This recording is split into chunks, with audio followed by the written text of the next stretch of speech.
Selamat mendengarkan podcast ini. Shalom, saudaraku, salam sejahtera. Kebenaran hari ini berjudul Kehausan akan Allah. Saudaraku, Tuhan Yesus berkata, manusia hidup bukan hanya dari roti, tetapi juga dari setiap firman yang keluar dari mulut Allah. Di sini jelas ada isyarat dari Tuhan bahwa ada makanan jasmani yang kita kecap, kita asup, dan kita nikmati setiap hari untuk kebutuhan jasmani. Akan tetapi juga ada makanan rohani yang kita butuhkan untuk jiwa kita. Oleh karenanya bukan hanya fisik kita yang memiliki kebutuhan untuk memperoleh asupan, namun juga jiwa kita. Dengan demikian, sebagaimana tubuh kita memiliki cita rasa, maka jiwa kita juga memiliki cita rasa. Cita rasa tersebut dibangun dalam waktu panjang melalui berbagai pengertian yang orang tua dan lingkungan wariskan. Jika sesuatu dirasa baik dan menyenangkan, maka hal itu kita terima. Jika sesuatu dirasa tidak baik dan tidak menyenangkan, biasanya itu dihindari. Apa yang dirasa baik, tidak baik, atau menyenangkan, tidak menyenangkan, itulah cita rasa yang terekam di dalam jiwa. Ya, sama dengan makanan yang dirasa lidah enak dimakan dan akan menjadi ikatan kenikmatan, tapi yang tidak ya dimuntahkan atau dibuang dan memandang makanan itu tidak enak. Bagi orang yang sudah terlalu lama menikmati dunia dengan segala kesenangannya dan tidak memiliki persekutuan yang ideal dengan Allah, mereka tidak akan mengerti kehausan akan Allah. Mereka telah tertawan dan terbelenggu. Cita rasa jiwanya telah merekam kesenangan dunia dan membuatnya asing terhadap kehausan akan Allah. Sebab sesuatu yang membuat kita bahagia, sesuatu itu menjadi kekasih jiwa kita. Sesuatu yang membuat kita merasa gembira, bahagia, lengkap utuh, kepadanya kita mengabdi. Jadi saudaraku sekalian, sesuatu yang membuat seseorang bahagia, sesuatu itu menjadi kekasih jiwanya. Sesuatu yang membuat seseorang merasa gembira, bahagia, lengkap utuh, kepadanya orang itu mengabdi. Nah, banyak orang yang sebenarnya telah tertawan oleh dunia. Tertawan oleh dunia sampai pada titik tidak balik. Point of no return. Biasanya orang-orang seperti ini merasa harus terus memenuhi berbagai hasrat, sebab ada kehausan dalam rongga jiwa mereka. Sebenarnya mereka sendiri tidak sadar bahwa mestinya rongga kosong dalam jiwanya itu hanya dapat diisi oleh Tuhan. Kalau pola hidup seperti ini tidak dihentikan, jadi selalu menikmati dunia sebagai kesenangan, maka mereka tidak pernah berhenti tercandui oleh kesenangan dunia sampai binasa. Inilah yang terjadi dalam kehidupan hampir semua manusia. Jadi sebenarnya hampir semua manusia, saudara, telah tertawan oleh dunia ini.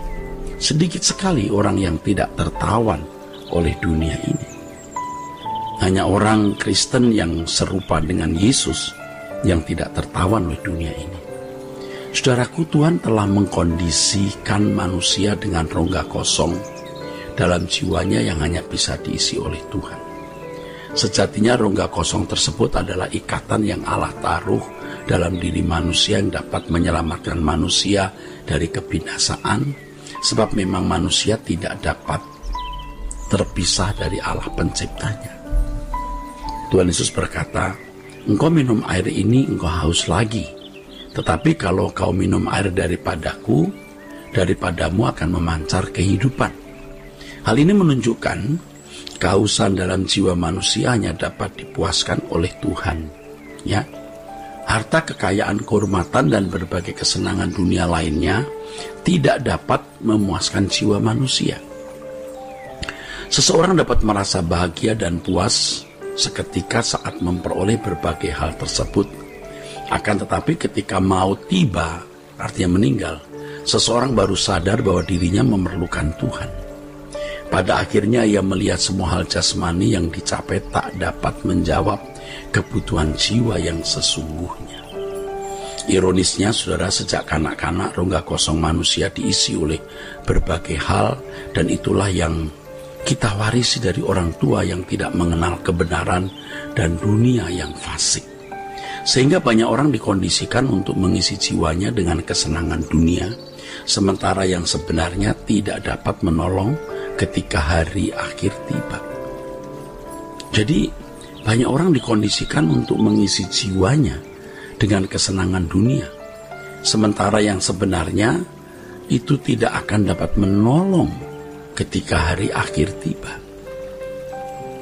Dan sejak kanak-kanak memang rongga kosong manusia diisi oleh berbagai hal, dan itulah yang diwariskan orang tua kepada anak-anak. Ya, di dunia yang fasik, di mana banyak orang tua juga tidak mengenal kebenaran. Tanpa disadari banyak orang bersahabat dengan dunia. Mereka yang bersahabat dengan dunia ini bukan hanya orang-orang di luar gereja, saudara, tapi juga orang-orang Kristen. Mereka bersahabat dengan dunia sehingga menjadi mempelai dunia. Persahabatan dengan dunia tersebut bahkan dibangun oleh rohaniwan yang berkhotbah di mimbar Tuhan. Rohaniwan yang mengkampanyekan kehidupan yang salah, mengkampanyekan kehidupan yang bersahabat dengan dunia. Dan tentu hal itu menyenangkan bagi jemaat yang memang duniawi. Dan Anda tahu teologi kemakmuran itu berindikasi demikian. Para pengkhotbah teologi kemakmuran memarkir jemaat di dunia. Mereka tidak sadar bahwa khotbahnya itu menarik dunia, menarik jemaat ke dunia, menjurumuskan jemaat menjadi sahabat dunia. Mereka tidak sadar bahwa khotbahnya tidak menarik jemaat dari dunia ke Tuhan, tapi malah menjerumuskan jemaat ke dunia. Bahkan tidak jarang khotbah mereka mengarahkan jemaat memperoleh dunia dengan pertolongan Tuhan. Nah, ini yang membuat jemaat bisa tertipu, seakan-akan mereka berurusan dengan Tuhan. Tetapi tujuan yang dicapai bukanlah Tuhan, tetapi kekayaan dunia atau kemuliaan dunia. Akhirnya sampai mati jemaat tidak pernah dapat merasakan kehausan akan Allah, sebab kehausannya ditujukan kepada perkara-perkara dunia. Mereka hanya haus akan kesenangan dunia dan kehidupan wajar yang diajarkan oleh dunia. Saudara, untuk memiliki kehausan akan Allah, kita harus berani meninggalkan kesenangan dunia. Meninggalkan kesenangan dunia sama dengan menyangkal diri dari segala cita rasa jiwa yang telah lama mewarnai jiwa kita. Ya. Tuhan berkata bahwa setiap orang yang mau mengikut Yesus harus menyangkal diri dan memikul salib. Menyangkal diri berarti kita bersedia untuk menolak kesenangan-kesenangan yang telah menguasai jiwa kita. Tanpa menyangkal diri, seseorang tidak dapat memiliki kehausan yang benar akan Tuhan dan tidak pernah dapat ikut Yesus. Hanya dengan melawan kesenangan yang telah terekam dalam daging dan jiwa kita, kehausan akan Allah dapat terbangun. Seseorang tidak dapat merasa haus akan Allah sambil menikmati kesenangan dunia yang menawan daging. Proses ini tentu tidak mudah dan tidak singkat, saudara. Tapi dengan memulainya dari sekarang, mari kita mulai dari sekarang.